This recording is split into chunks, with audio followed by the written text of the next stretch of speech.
Hello বন্ধুরা, কেমন আছো সবাই? এই যে দেখো, এটা কি দেখতে পাচ্ছ বন্ধুরা? এটা কি দেখো, যে চাঁদির, এই যে চাঁদি দেখো, পান বানানো হয়েছে। দেখো ডিজাইনটা দেখো, সব পুজোয় লাগবে। গণেশ পুজো সামনে, গণেশ পুজো ওর জন্য সব লাগবে, বানানো হয়েছে। দেখো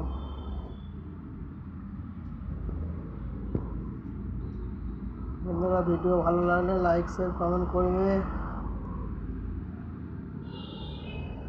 এই যে দেখতে পাচ্ছ, এটা হচ্ছে চাঁদির থালা। এই যে দেখতে পাচ্ছ চাঁদির থালা, দেখতে পাচ্ছ? সব গণেশকে জন্য হচ্ছে, গণেশের পুজো তো সামনে, এই জন্যই সব তৈরি চালু আছে।